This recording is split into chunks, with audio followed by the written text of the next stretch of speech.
How can a man with a sexual misconduct conviction and jail term possibly lead a church? Tim Tillman was highly manipulative and calculated. Whatever he wanted, he found a way to obtain it, his church member would say. Of all the people I've encountered, he was one of the most emotionally cold and deceptive. October 2005, Vincent, Alabama, a Wednesday evening, and inside a home, sitting right next to a local church, a woman named Janet Tillman was dying on the bedroom floor. Her husband was standing right there. His explanation was simple: tragic accident. Over in seconds. He was interviewed by police that same night and released. Case closed. Except one detective later pulled up that interview footage, and what he noticed had nothing to do with grief. Because at the time Janet's body was being prepared for burial, her husband was already engaged to another woman, a woman who had no idea Janet existed, a woman who believed she was in love with a divorced United States Navy SEAL.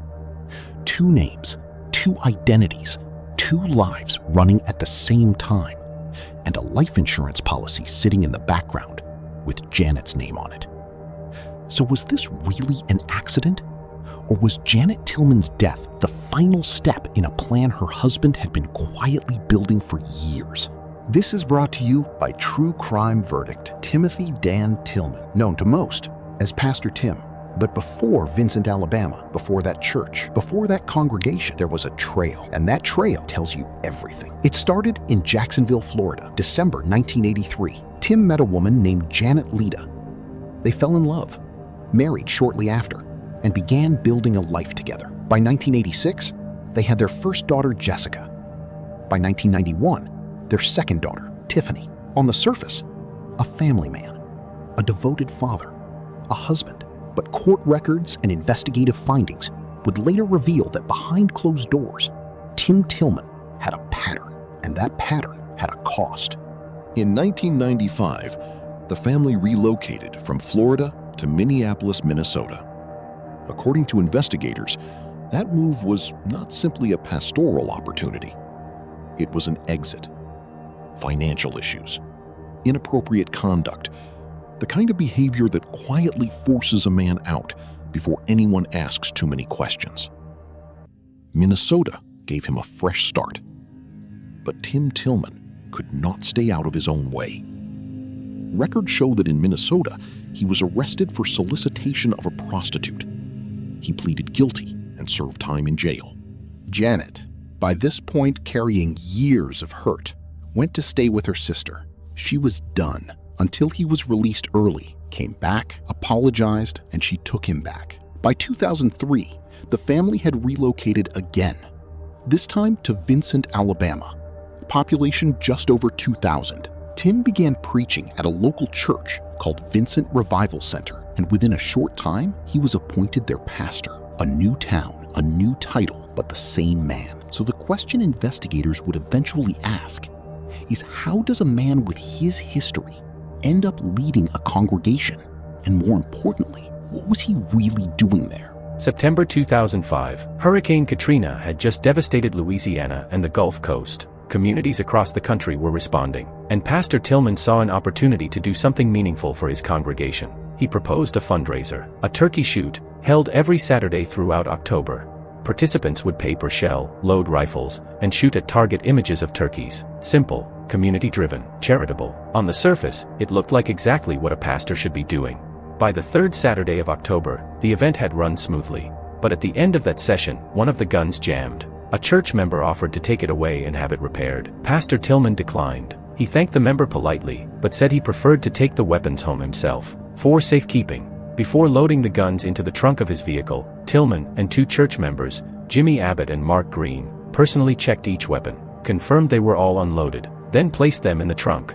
According to court testimony, both men were certain those guns were unloaded. A few days later, a Wednesday evening, Pastor Tillman arrived home at the parsonage. The church's midweek service was scheduled to begin in approximately 45 minutes. The guns were still in the trunk. Janet came outside to meet him, to help carry them in. He handed her one. He took the remaining two himself. She walked ahead, into the house, toward the bedroom. According to Tillman's statement to police, as he crossed the threshold into the bedroom doorway, one of the weapons he was carrying struck the door frame and discharged. Janet collapsed. Their daughters, just feet away, came rushing in. According to those present, Janet's final words were to her husband and her girls. She told them she loved them. Janet Tillman was 40 years old. She did not survive. Now here is where investigators began paying close attention, because less than 100 yards away, churchgoers were already arriving for the Wednesday evening service, and what they witnessed next would stay with them for years. Pastor Tillman emerged from the parsonage visibly distraught, his hands covering his face. "What have I done? What have I done?" Over and over. The congregation was heartbroken. This was their pastor, their shepherd, and he was falling apart in front of them.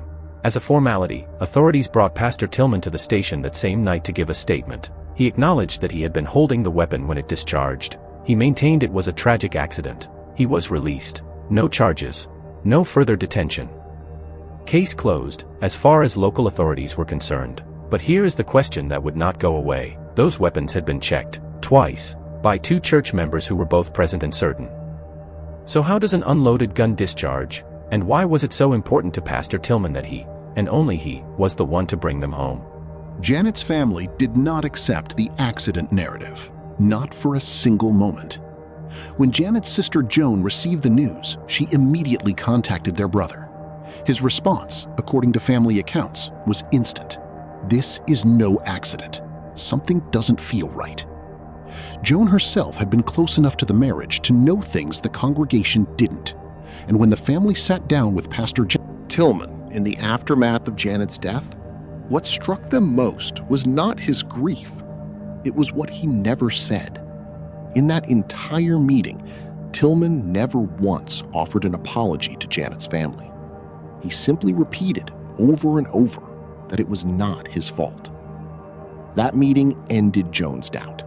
She contacted the Alabama Bureau of Investigation, the ABI, directly, in writing, urging them to look deeper. They responded. Detective Scott Bartle was assigned to the case. And from the moment he sat down with the footage of Tillman's original police interview, something was already off. According to Bartle, Tillman would shift from dramatic sobbing to complete composure in an instant, then glance at the clock. Investigators noted it as performance, not grief. Bartle then ran Tillman through criminal databases. What came back raised immediate questions. Timothy Tillman had two separate driver's licenses, one in the name Timothy Dan Tillman, another in the name Timothy Patrick McNeil. Court records show he had changed his license to McNeil just months before the shooting, then changed it back to Tillman only days before Janet died. Why? As Bartle dug further, the pattern of relocations began making sense in a different way.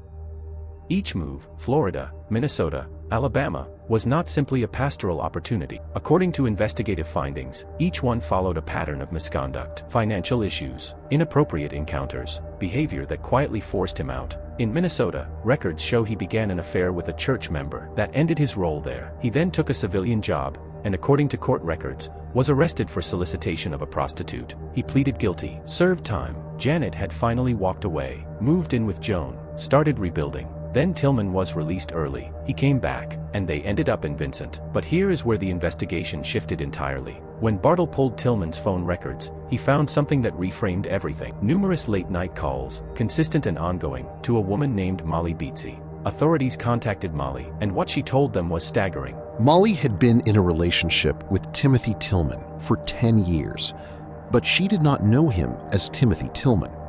She knew him as Timothy McNeil, a divorced United States Navy SEAL.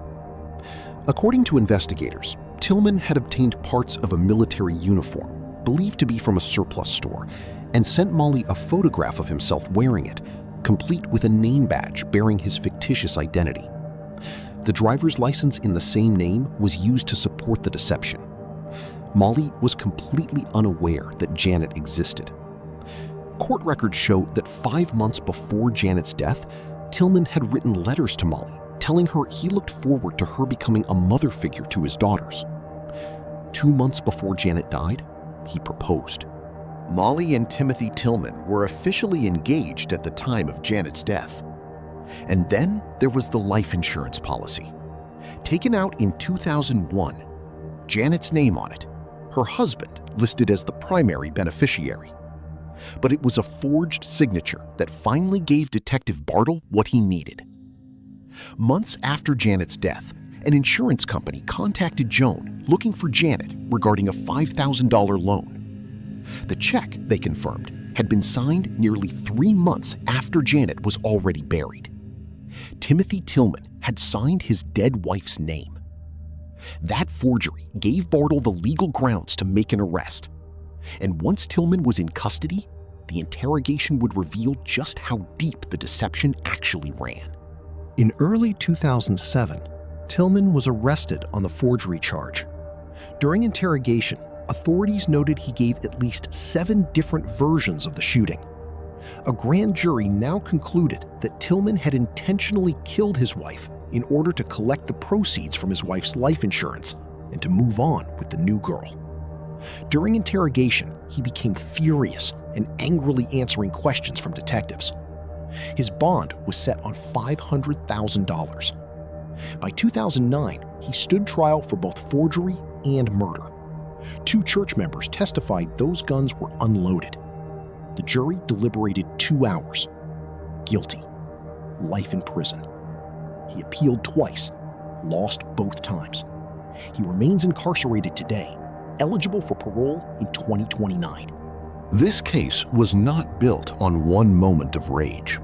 It was built on years of patterns that Janet's loved ones saw, and that Tim Tillman counted on everyone ignoring. Every time accountability caught up with him, he moved. New city, new church, new title. According to investigative findings, each relocation followed misconduct. A man who cannot face consequences does not change. He relocates. 2 legal names, 2 driver's licenses, a fake military uniform, a fabricated career. This level of sustained deception does not happen overnight. It requires practice, and it reveals someone who has learned that the truth is optional. His congregation described him as magnetic, persuasive, gifted. But investigators noted that same charm was deployed strategically to collect cash gifts after Janet's death, to manipulate his daughters, to keep Molly believing in a man who never existed. Charm without character is a warning sign, not a green flag. This is not about blame. This is about what coercive relationships do to a person's ability to leave. Janet tried. She left. She rebuilt. And he came back with apologies she wanted to believe. That cycle, the leaving and the returning, is one of the most documented patterns in coercive relationships. And it is one of the most dangerous. Drop 1 word in the comments describing Timothy Tillman. Let me know your thoughts. If anything in Janet's story feels familiar, the cycle, the charm, the control, please reach out. Resources are on your screen right now. Janet deserved better. Her daughters deserved better. And so do you. If you're new here, like, share, and subscribe to this channel, as every case we cover has a lesson buried inside it. And some lessons are worth your full attention. Thank you for stopping by. This is brought to you by True Crime Verdict.